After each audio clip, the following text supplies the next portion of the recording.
Hello everyone. We would like to present our presentation Connect with Book Club. We are Erasmus students, Aleksandra Szewczyk and Wojciech Kuczkowski from Nicolas Copernicus University in Torun at the University Pablo de Olavide in Seville.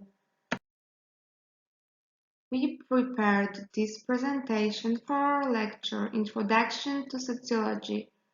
Our lecturer is Dr. Maria Jose. We present the book club Connect with the book Protestantism and the Spirit of Capitalism, fragment from the chapter 2, The Spirit of Capitalism. On the slide you can see the meeting agenda. The first part is introduction, the next reading excerpts from the book, and the last conclusions. Introduction.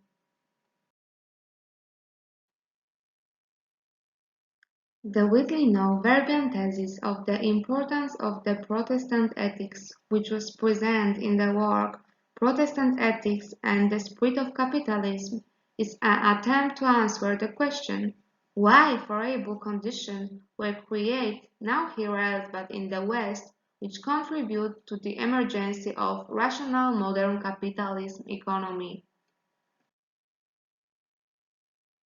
Weber noticed in the social life of resentant communities an unprecedented's ability to accumulate wealth.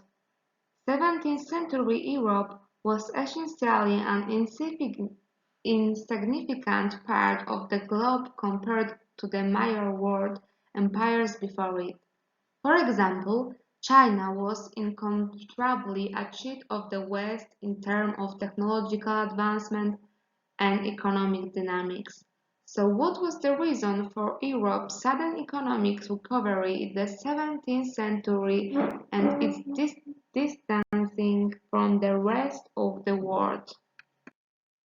The pursuit of wealth has been typical of various civilizations, and it's not difficult to understand why people value it so much.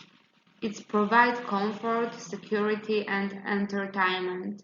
Looking at the economic activity of the West, Weber noticed a kind of attitude of the ethos that distinguished it, which he called the spirit of capitalism. It was a set of beliefs and values shared by the first capitalists, merchants, and industrialists. They were characterized by a strong drive to create their own instance, honesty, and extraordinary frugality. According to Weber, economic activity was always dependent on morality regardless of whether this activity was accompanied by a developed code of ethics or the dubious honesty of horse dealers.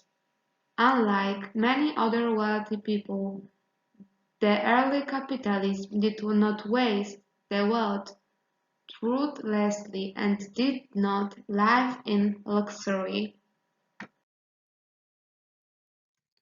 The essence of Weber's theory is the assumption that ethical attitudes related to the spirit of capitalism derive from religion. They partly result from the idea of Christianity in general, but a special role in shaping them was played by Protestantism, and above all by one of its factions, Puritanism. The first 17th century capitalists were Puritans, and most of them were Calvinists. The work performed was not treated as a means to achieve a temporal goal, but as a necessary way to prove the salvation of the soul. A man who was an instrument in the hands of God on earth was to consider his profession as a vocation according to the will of the Almighty and to his glory. The second important aspect of the Calvinist doctrine was the doctrine of the destination, according to which only the faithful, destined by the Creator for eternal life, could be saved. The confirmation of this election was success in daily work and business, while failure testified to the lack of God's grace in man's life. The main aim of this article is to present the Weberian concept of the Protestant sources of capitalism against the background of the processes taking place in contemporary societies, called postmodern, late modern, post-industrial, and IT.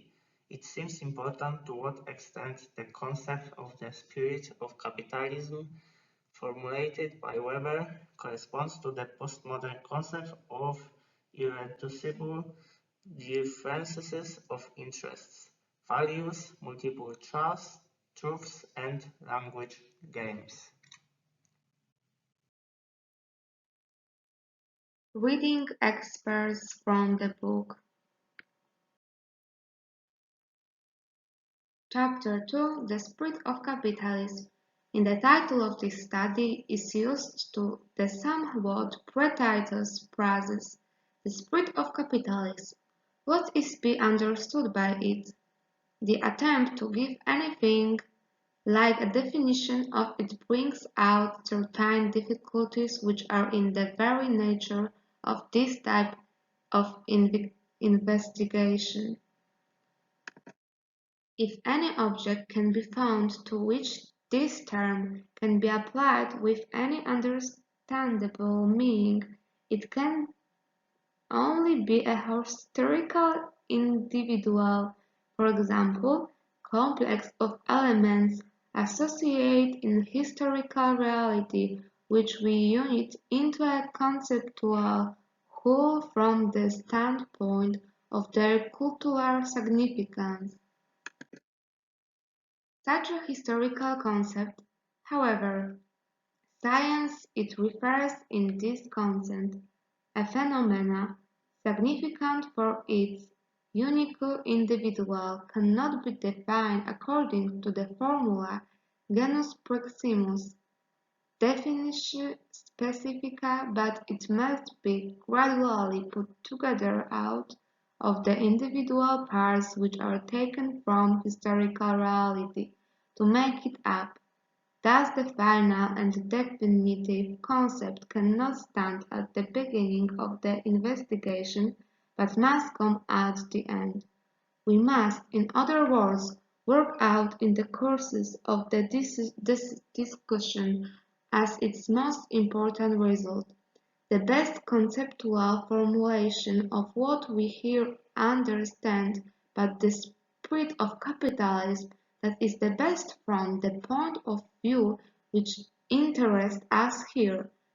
This point of view, the only of which we shall speak later, is future, by no means the only possible one from which the historical phenomena where investigation can be analyzed.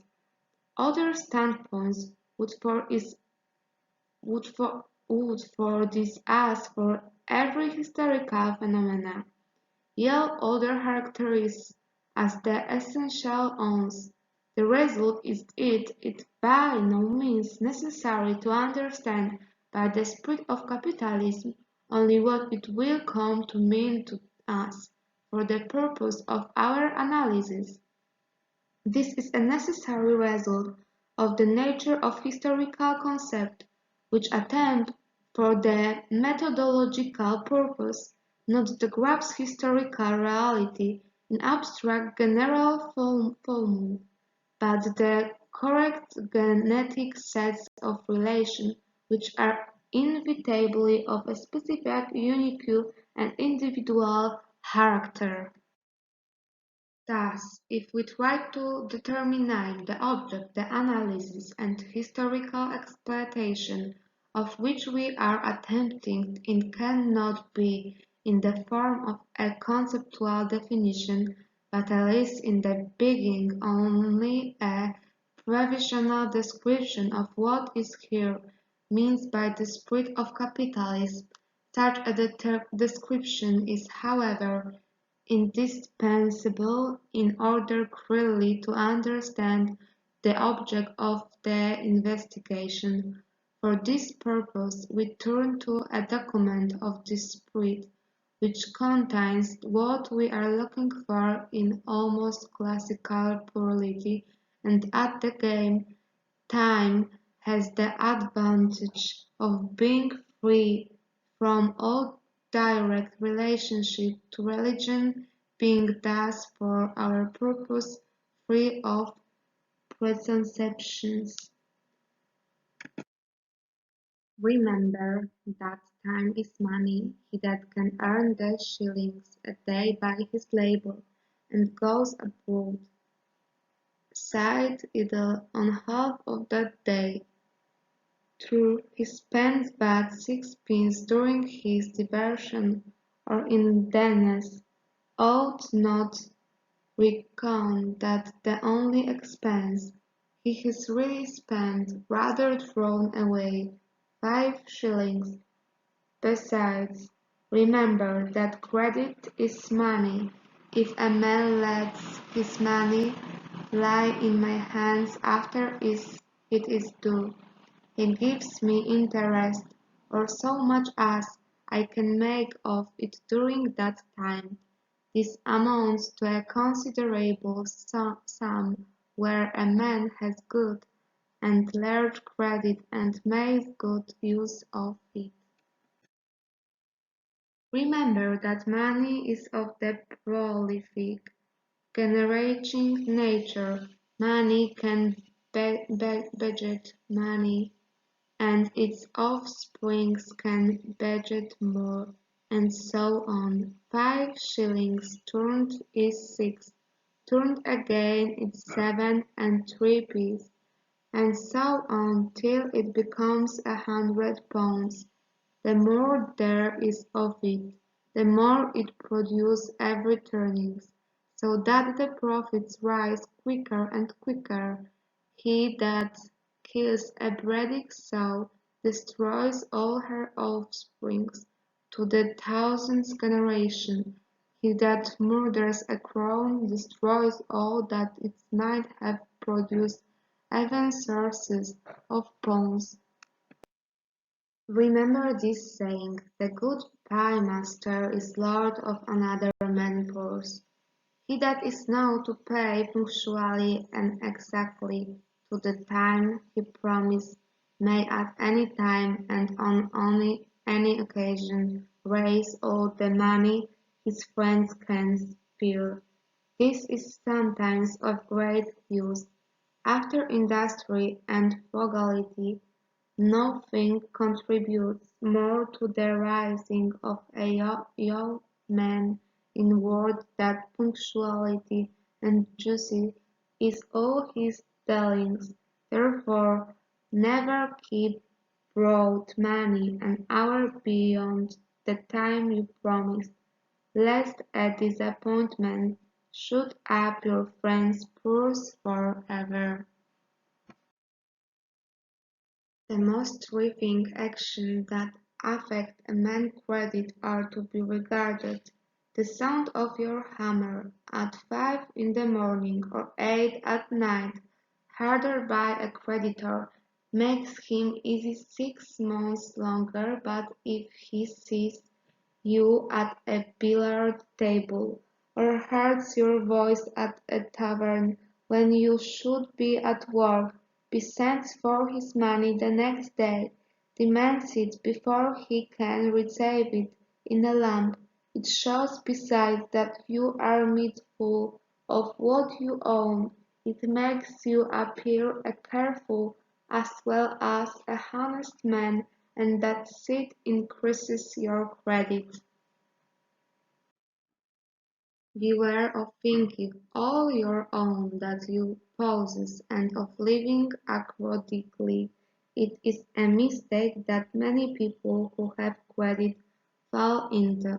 To prevent this, keep an extant accounts for some things both of your expenses and your income. If you take the pains of first to mention particulars, it will have this good effect. You'll discover how wonderfully small trifling expenses mount up to large sums and will discern what might have been and may for the future be saved without occasioning any great inconvenience. For £6 a year you may have to use up £100, provided you are a man of known prudence and honesty. He that spends a groat a day idly spends idly above £6 a year, which is the price for the use of £100. He that wastes idly a groat's growth of this his time per day, one day with another, wastes the privilege of using £100 each day. He that idly loses 5 shillings worth of times, loses 5 shillings, and might as prudently throw 5 shillings into the sea. He that loses 5 shillings not only loses that sum, but all the advance that might be by touring in the dealing, which by the time that a young man become old will amount a considerable sum of money. It is Benjamin Ferdinand who preaches to us in these sentences, the same which Ferdinand Kurnberger satirizes in his clever and malicious picture of American culture, as the supposed confession of faith of the Yankee. That is, that it is the spirit of capitalism which here speaks in characteristic fashion, no one will doubt. However, little we may wish to claim that everything which could be understood as pertaining to the spirit is contained in it. Let us pause a moment to consider this passage, the philosophy of which Kurnberger sums up in the words: they make tallow out of cattle and money out of men. The mm, peculiarity of this philosophy of avarice appears to be the ideal of the honest man of recognized credit, and above all the idea of a duty of the individual toward the increase of his capital, which is assumed as an end in itself. Truly what is here preached is not simply a means of making one's way in the world, but a peculiar ethic. The infraction of its rules is treated not as foolishness, but as forgetfulness of duty. That is the essence of the matter. It is not mere business astuteness. That sort of thing is common enough. It is an ethos. This is the quality which interests us. When Jacob Fager, in speaking to a business associate who had retired and who wanted to persuade him to do the same, since he had made enough money and should let others have a chance, rejected that as pusillanimity and asserted that Fager thought otherwise. He wanted to make money as long as he could. The spirit of his statement is evidently quite different from what that of Franklin. What in the former case was an expression of commercial daring and a personal inclination morally neutral. In the latter takes on the character of ethically colored maxim for the conduct of life. The concept spirit of capitalism is here used in this specific sense. It is the spirit of modern capitalism. For that we are here dealing only with Western European and American capitalism is obvious from the way in which the problem was stated. Capitalism existed in China, India, Babylon in the classic world and in the Middle Ages. But in all these cases, as we shall see, this particular ethos was lacking. Now, Franklin's moral attitudes are colored with utilitarianism. Honesty is useful because it assures credit, so are punctuality, industry, frugality, and that is the reason they are virtues. A logic deduction from this would be that where, for instance, the appearance of honesty serves the same purpose, that would suffice, and an unnecessary surplus of this virtue would evidently appear to Franklin's eyes unproductive waste. And as a matter of fact, the story in his autobiography of his conversion to those virtues, or the discussion of the value of a strict maintenance of the appearance of modesty, the assiduous uh, belittlement of one's own deserts in order to gain general recognition later, confirms this impression. According to Franklin, those virtues, like others, are only insofar virtues as they are actually useful to individual, and the surrogate of mere appearance always sufficient when it accomplishes the end view. It is a conclusion which is inevitable for strict utilitarianism. The impression of many Germans to the virtues professed by Americans are pure hypocrisy seems to have been confirmed by this striking case. But in fact, the matter is not by any means so simple. Benjamin Franklin's own character, as it appears in the really unusual candidness of his autobiography, belies that suspicion. The circumstance that he ascribed his recognize of the utility of virtue to a divine revelation which was intended to lead him in the path of righteousness shows that something more than mere garnishing for purely egocentric motives is involved. In fact, the summum bonum of his ethic, the earning of more and more money, combined with the strict avoidance of all spontaneous enjoyment of life, is above all completely devoid of any eudaimonistic, not to say hedonistic, admixture. It is thought of so purely as an end in itself that from the point of view of the happiness or utility to the single individual, it appears entirely transcendental and absolutely irrational. Man is dominated by making of money, by acquisition as the ultimate purpose of his life. Economic acquisition is no longer subordinated to man as the means for the satisfaction of his material needs.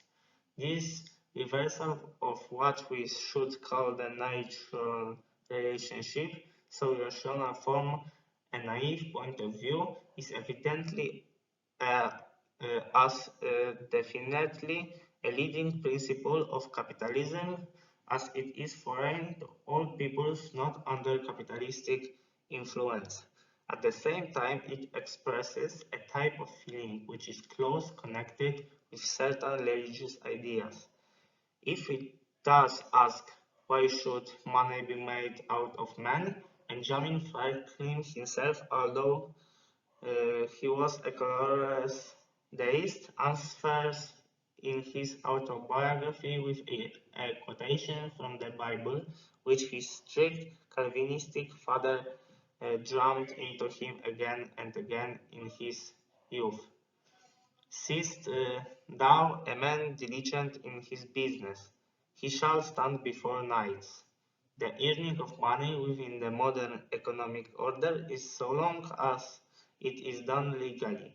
a result and the expression of virtue and proficiency in a calling, and this virtue and proficiency are, as it is now not difficult to see, the real alpha and omega of Franklin ethic, as expressed in the passages we have quoted, as well as in all his works without expectation. Ending through this peculiar idea so familiar to us today, while in reality solely a matter of course, of one's duty in a calling is what is most characteristic of the social ethic of capitalistic culture, and is in a sense the fundamental basis of it. It is an obligation which the individual is supposed to feel and does feel towards the content of his professional activity, no matter in what it consists. In particular, no matter whether it appears on the surface as a utilization of his personal powers or only of his material possession as capital. Of course, this conception has not appeared only under capitalistic conditions. On the contrary, we shall later trace its origins back to a time previous to the advent of capitalism. Still less naturally do we maintain that a conscious acceptance of this ethical Marxism on the part of the individuals, entrepreneurs or laborers in modern capitalistic enterprises is a condition of the further existence of present-day capitalism. The capitalistic economy of the present day is an immense cosmos into which the individual is born and which presents itself to him, at least as an individual, as an unalterable order of things in which he must live. It forces the individual, insofar as he is involved in the system of market relationship, to conform the capitalistic rules of action. The manufacturer, who in the long run acts counter to these norms, will just as inevitably be eliminated from the economic scene as the worker who cannot or will not adapt himself to them will be thrown into the streets without a job. Thus the capitalism of today, which has come to dominate economic life, educates and selects the economic subjects which it needs through a process of economic survival of the fittest. But here one can easily see the limits of the concept of selection as a means of historical explanation, in order that a manner of life so well adapted to the peculiarities of capitalism could be selected at all, in order the words should come to dominate others. It had to originate somewhere, and not in isolated individuals alone, but as a way of life common to whole groups of men. This origin is what really needs explanation. Concerning the doctrine of the more naive historical materialism, that such ideas originate as a reflection of superstructure of economic situation, we shall speak more in detail below. At this point, it will suffice for our purpose to call attention to the fact that without doubt, in the country of Benjamin Franklin's birth, Massachusetts, the spirit of capitalism in the sense we had attached to it was present before the capitalistic order. There were complaints of a peculiarly calculating sort of profit-seeking in New England, as distinguished from other parts of America as early as 1632. It is further undoubted that capitalism remained far less developed in some of the neighboring colonies. The latter southern states of the United States of America in spite of the fact that these later were founded by large capitalistic for business motives, while the New England colonies were founded by preachers and seminary graduates with the help of small bourgeois, craftsmen and yeomen for religious reasons. In this case, the causal relation is certainly the reverse of that suggested by the materialistic standpoint.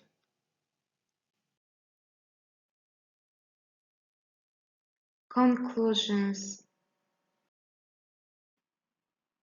Weber's thesis on the influence of the Protestant ethics on the emergence of modern capitalism met with numerous objections from various researchers. According to some of its critics, the concept of the spirit of capitalism no longer fits the new, changing times marked by postmodernity.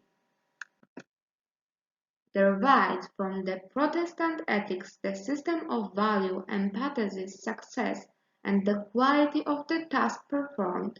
However, the gradual abandon of concern from the moral foundation of economics profit only led to ever stronger consumption longings. In the course of time, only success remained except that it was not evidenced by morality. The concern was not how to work, but rather how to spend and enjoy it. Today, the capitalist market economy no longer has the connotation that Weber understood it to be. The expansion of consumerist capitalism on a global scale raises many ethical problems, such as pollution of the natural environment, depletion of non-renewable natural resources, climate change, hunger, and malnutrition spreading in many regions of the world for millions of people. There are typical phenomena constituting the reality of our times which Weber did not take into account in his analysis. However, the issue of Weber's understanding of rational actions, which is the basis of the Protestant work ethic, remains important. According to the belief of the author of Die Protestantische Ethik und der Geist des Kapitalismus, the professional life of a member of Protestant, especially Calvinist, communities was a systematic and consistent exercise of virtue, as well as constant confrontation of the inner voice of conscience with the state of grace, which ultimately led to the precise and methodological performance of one's profession. Not work per se, but work done rationally was what God expected of man. In addition, the evidence of God's providential grace was to be effectiveness, the source of which lay in rationality, repeatability of actions as discipline. It seems that the rebellion spirit of capitalism has not disappeared, but only in a slightly more secularized version has moved to another place, making itself felt in the form of rational consumption activities. The principles that currently create optimal conditions for economic development are nothing else than efficiency, measurability and calculability, predictability, time and human control. Often, however, it is not the quality but the quantity of consumer goods that is of greater importance for achieving a quick profit. Thank you for your attention and listen our book club.